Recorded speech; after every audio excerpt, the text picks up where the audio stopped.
छत्तीसगढ़ की राजधानी है रायपुर। इसी रायपुर में एक परिवार रहा करता था। इस परिवार के मुखिया एक इज्जतदार इंजीनियर थे जो सरकारी नौकरी से रिटायर हो चुके थे। उनकी 3 बेटियां और एक बेटा। सबसे छोटी बेटी जिसका नाम रूपल ओगरे, 23 साल उम्र, कॉलेज की पढ़ाई खत्म कर ली। रूपल की तमन्ना थी कि वो हवा में उड़े, एयर होस्टेस बने, और इसीलिए अपने सपने को पूरा करने के लिए वो मुंबई पहुंचती है ताकि वहां पर वो एयर होस्टेस की ट्रेनिंग ले सके। चूँकि वो पढ़ाई लिखाई में होशियार थी, उसने रायपुर के अलावा चंडीगढ़ से अपनी पढ़ाई पूरी की और फिर अभी 3 महीने पहले, यानी कि यही अप्रैल मई में, वो मुंबई पहुंचती है क्योंकि एक प्राइवेट एयरलाइंस के साथ उसका एक समझौता हुआ था जिसमें उसको ट्रेनिंग दी जानी थी 6 महीने की। इन 6 महीने की ट्रेनिंग के बाद अब रूपल को आसमान में प्लेन में उड़ना था एक एयर होस्टेस बनकर। घर वाले भी खुश थे, रूपल को भी उसकी मनचाही नौकरी मिल रही थी, तो पूरा परिवार खुश था। 3 महीने पहले रूपल मुंबई पहुंची। रूपल की एक कजिन थी जो ऑलरेडी मुंबई में रहती थी, वहीं जॉब करती थी। तो रूपल ने अपने कजिन के साथ ठहरने का फैसला किया। वो मुंबई के ही एक अंधेरी ईस्ट इलाके में एक सोसाइटी के अपार्टमेंट में रहती थी जिसका नाम था एजी कोऑपरेटिव हाउसिंग सोसाइटी। तो इसी में एक फ्लैट लेकर ये दोनों बहनें किराए पर रहा करती थी। ट्रेनिंग जारी थी। 3 महीने से लगातार रूपल की ट्रेनिंग होती, फिर वो घर आती। इतवार से पिछले हफ्ते रूपल की कज़न ऐश्वर्या, उसका नाम है, वो रायपुर लौट आई घर में किसी काम से। भी राखी वाखी भी थी, फेस्टिवल भी था, और रूपल की ट्रेनिंग जारी थी, इसलिए वो लौट सकती नहीं थी। तो ऐश्वर्या वापस आ गई। अब रूपल मुंबई के अपने फ्लैट में अकेले है और उसकी ट्रेनिंग जारी है। संडे की बात ही है, 2 दिन पहले।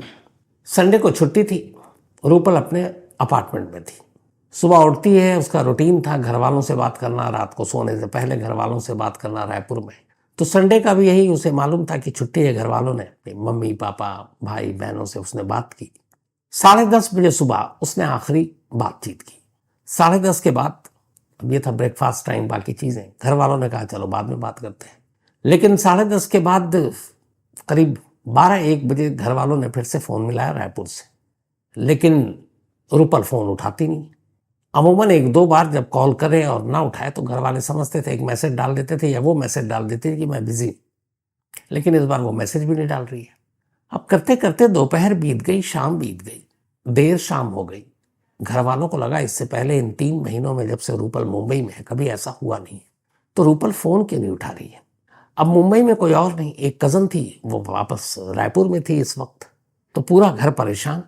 अब घर वालों ने ऐश्वर्या से बात की। उन्होंने कहा कि मुंबई में तुम पहले से हो, तुम्हारा कोई जानकार, कोई जानने वाला, उससे पता करो कि वो कहाँ है। अब उसने अपने एक दोस्त को फ़ोन किया।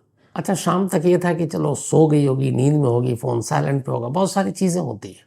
लेकिन जब देर शाम हो गई तब घर वालों को चिंता हुई।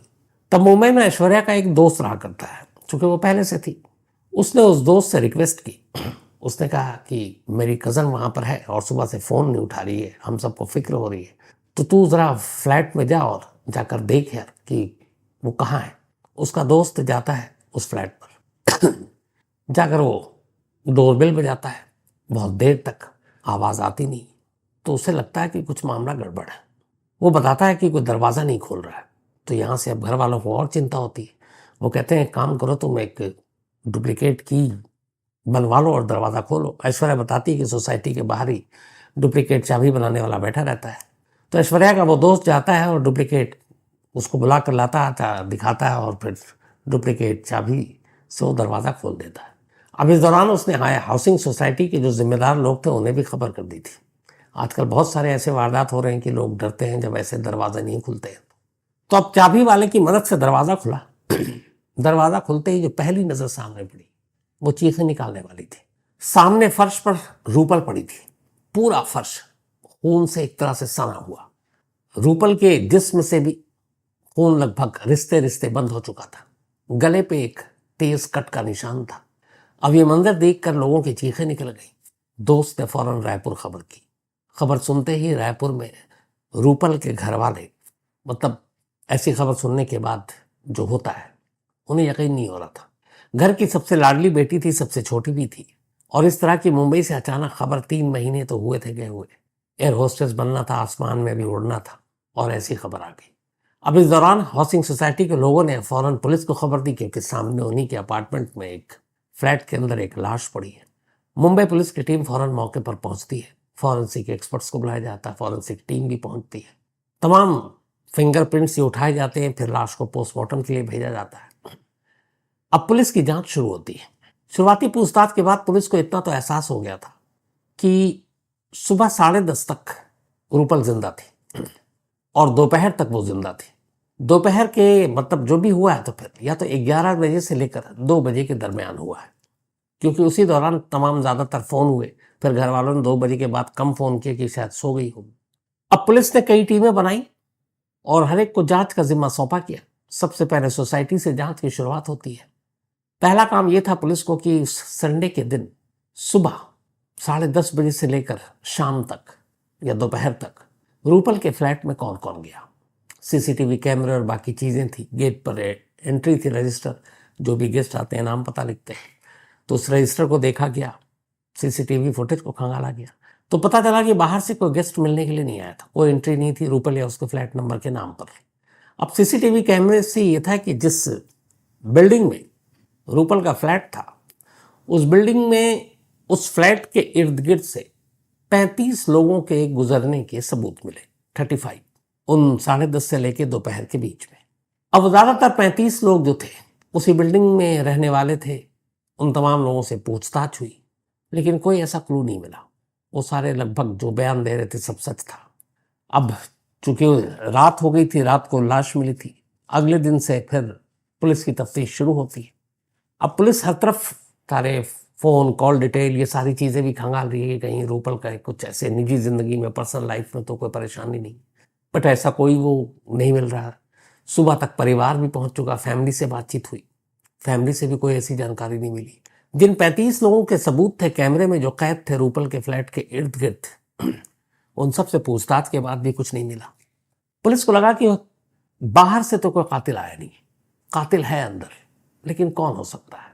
अब फ्लैट में जो आसपास पड़ोसी जो रहते थे उन लोगों को छोड़कर, जो 35 लोग कैमरे में थे उनको छोड़कर, अब पुलिस ने कहा कि चलो इस फ्लैट में जो सफाई कर्मचारी हैं या फिर बहुत सारे ऐसे होते हैं जो कुछ सामान पहुंचाने का काम करते हैं, उन लोगों को टटोला जाए। तो अब तक 35 के 35 लोग तो बेदाग निकल गए थे। अब पुलिस ने हाउसकीपिंग के स्टाफ और सफाई करने वाले इन लोगों के बारे में पूरी लिस्ट मंगाई, और पहले तो पुलिस को यह था कि अगर इनमें से कोई होगा तो गायब होगा, भागा हुआ होगा। तो मैनेजमेंट में सारी लिस्ट थी, कितने लोग हैं जो यहाँ काम करते हैं, कई फ्लैट में लोग सफाई भी कराते हैं, कई मेड भी आती हैं, और वो सारे के सारे प्रेजेंट थे। मंडे का दिन है, अगला दिन है, कोई भी गैर हाजिर नहीं है। तो पुलिस को लगा अगर कोई गैर हाजिर हो, भागा हो, तो बड़ा आसान है कि कातिल वही है, डर से भाग गया। लेकिन यहाँ तो 100% अटेंडेंस है, तो कोई भागा भी नहीं है। अब पुलिस ने उन सारे सफाई कर्मचारी और दूसरे जो मेड, उन लोगों से पूछताछ करनी शुरू।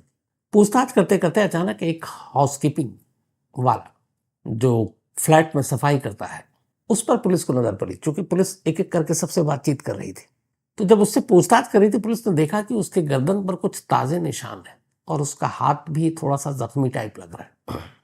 अब पुलिस ने उससे पूछा तो उसने कहा कि नहीं, ये कुछ चोट लग गई थी। 35 साल की उसकी उम्र थी और विक्रम अटवाल उसका नाम था। अब पुलिस ने पता किया कि भाई ये कौन है। पहले तो शक गया, तो उसने कहा मैं यही हूँ, सफाई करता हूँ। पता चला उसकी वाइफ भी इसी सोसाइटी में मेड का काम करती है। अब पुलिस ने विक्रम अटवाल के बारे में संडे को क्या रूटीन था ये चेक करना शुरू किया। अब दोबारा सीसीटीवी कैमरे को फिर से खंगालने का फैसला हुआ। अब तक कुछ और एंगल से देख रही थी, कई बार पुलिस को सामने जो दिखता है वो समझ में नहीं आता है। पुलिस ने कहा दोबारा सीसीटीवी कैमरे को देखा जाए। अब उन्होंने दोबारा देखना शुरू किया, तो बहुत सारे लोग आ रहे हैं जा रहे हैं।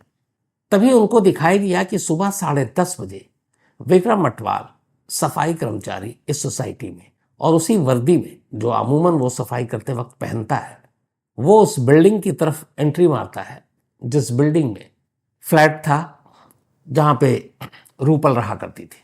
अब पुलिस ने देखा कि वो करीब 10:30 बजे अंदर गया, लेकिन चौंकने वाली बात यह थी कि उसकी एग्जिट जो है, जब वो बाहर निकल रहा है, वो करीब निकल रहा है 1:30 बजे।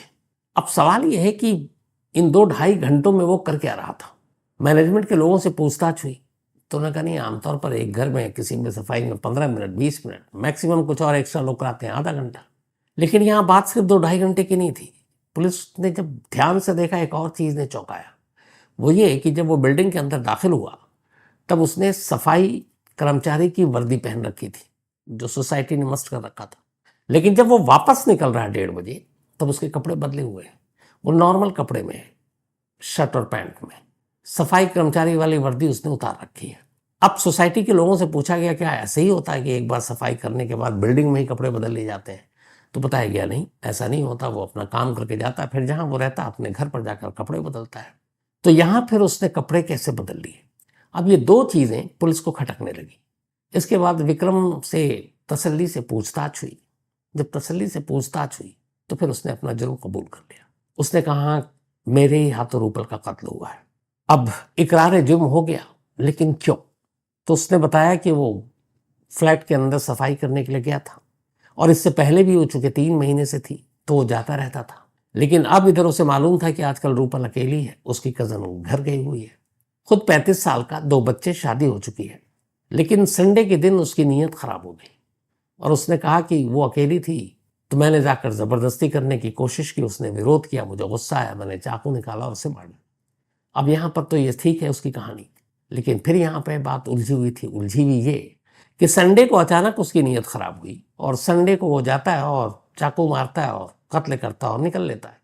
लेकिन एक सफाई कर्मचारी अपने साथ चाकू लेकर किसी के घर में सफाई करने नहीं जाता, पहली चीज। दूसरी चीज कि एक सफाई कर्मचारी जब सफाई करने जाता तो अपने साथ कपड़े चेंज करने के लिए दूसरा जोड़ा कपड़ा लेकर नहीं जाता है।